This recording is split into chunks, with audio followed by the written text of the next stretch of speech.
You know, you've been lied to about your food for a very long time. You see this right here? This is a 450 milligram tablet. What if I were to tell you that this is actually 0 milligrams? Of course, you're looking at it, but it really doesn't exist. These aren't the droids you're looking for.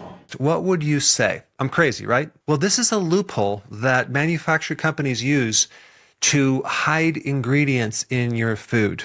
And it's called the rounding rule. If something is less than 500 milligrams per serving size, they don't have to list it in the nutrition facts.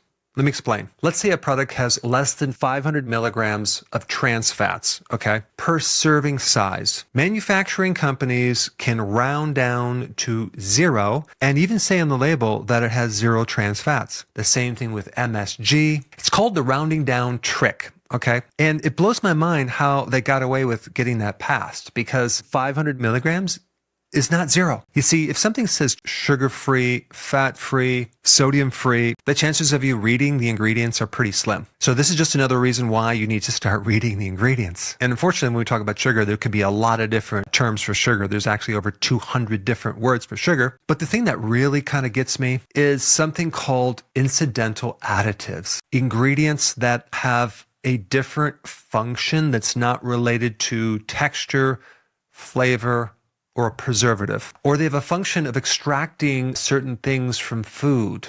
They're called solvents. If that ingredient is less than 5% of the finished product, they don't have to declare it on the label. Now, this could be dextrin, which is a carbohydrate, but it acts more like a sugar. On the glycemic index, maltodextrin can go up to 180. I mean, table sugar is like 74. So even though it's classified as a complex carbohydrate, it acts way more like a sugar. Sometimes maltodextrin is just a filler. So a lot of vitamins have this hidden maltodextrin and you have no idea if it's in there. At the end of this video, I will explain how to identify maltodextrin. But I think the most dangerous thing that's hidden in your food is hexane. There's hexane residues in MetRx. There's also hexane residues in the Kind bars. Now, what's going on with hexane? Well, hexane is a solvent. And so these products I just mentioned involve soy protein isolates. This is a very common protein that they put in bars, veggie burgers, plant-based products, and they use this hexane to extract certain things from the soybean. And so they bathe these soybeans in a petrochemical bath of this solvent, hexane, which is the byproduct of gasoline refining. There's a few companies that got sued because they advertised them as all natural. Cliff Bars was sued for this, and so was Kashi, who is owned by Kellogg's, because you can't have hexane in an all natural product, especially if something is certified 100% organic. But hexane is classified as a neurotoxin by the CDC and as hazardous air pollution by the EPA. Of course, the soybean industry will argue that, oh yeah, hexane can get evaporated, blah, blah, blah. There's no regulatory body that's measuring how much hexane we're getting when we're eating these foods. They might think that they're getting this clean product, but they're not getting a clean product. And so how these manufacturing companies use this as an exemption is they classify them as a processing aid. And like I said before, it could be like an anti-caking agent, but it can also be a binder. And also a lot of the artificial sweeteners have in them hidden amounts of actual sugar and maltodextrin and dextrose, which is a synthetic sugar, but because they're smaller amounts, they don't have to list them. This is why it's probably good to actually get one of those blood sugar monitoring devices so you can test your blood sugar after consuming some of these products. Like one that I would really want to test would be this one bar here. First of all, it says 20 grams of protein, 1 gram of sugar, but it has isomalto-oligosaccharides. It's classified as a fiber, but it acts just like a sugar. The other thing you have to be careful about is when they say no added sugars, right? In your mind, you're going to feel better about it, like, wow, good, there's no added sugars.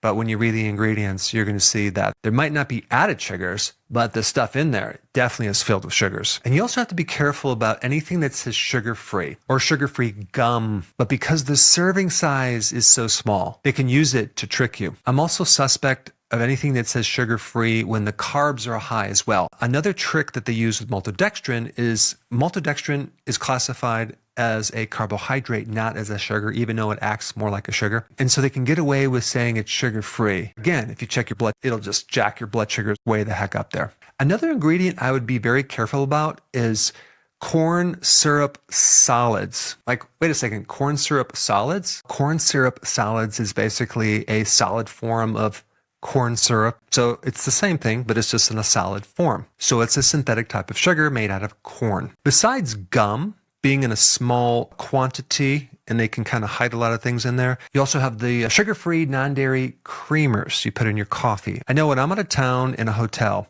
right, there's always this coffee machine, and they always have this, non-refrigerated, non-dairy creamer. Sometimes it says sugar-free. I will not use that in my coffee. Even though I need cream in my coffee, I will just drink it black because I don't trust those creamers. So I have a question for you. What's your thoughts on this 450 milligram capsule really being zero? So now let me show you a great simple way to detect if something has hidden starches in it, like maltodextrin, cornstarch, or food starch. Check this out. This test is to determine if there are carbohydrates in your supplements or even your food, okay? And primarily I'm going to focus on maltodextrin, especially in flavors. Now, it works like this. All you need is some iodine. If you combine iodine with the starch, it turns the color blue. Now, if we take just normal water, okay, I'm just going to take water. We just take a drop or two of iodine in just regular water, tap water. You can see it doesn't turn blue. It stays kind of golden yellow. But if we take some iodine on some wonderful bread, you can see it will turn it blue. Okay, that's the chemical reaction. Now, if we take pure maltodextrin, for example, and put it in some water right here, okay, mix it up, put a couple drops of iodine in it, you can see the color blue or purple. Okay, that's pure maltodextrin. Now, let's take this other electrolyte powder, which is a competitor's brand, which has a very similar formula to mine, like a copycat formula. They state that this is without sugar or maltodextrin. Add a scoop of that and a couple drops of iodine. Let's see if it has maltodextrin in there. Woo! Turns purple blue. Apparently it does. All right, now let's take my electrolyte powder. Let's see if it has any maltodextrin in there or carbs, starches, I mean. Okay, mix it here. Let's put a couple drops of iodine in there. No purple, no maltodextrin. In fact, let's put some even more iodine in there, see if it eventually turns it purple. And the answer is no. It stays yellow gold. And you can detect hidden maltodextrin and other starches in your supplements and food.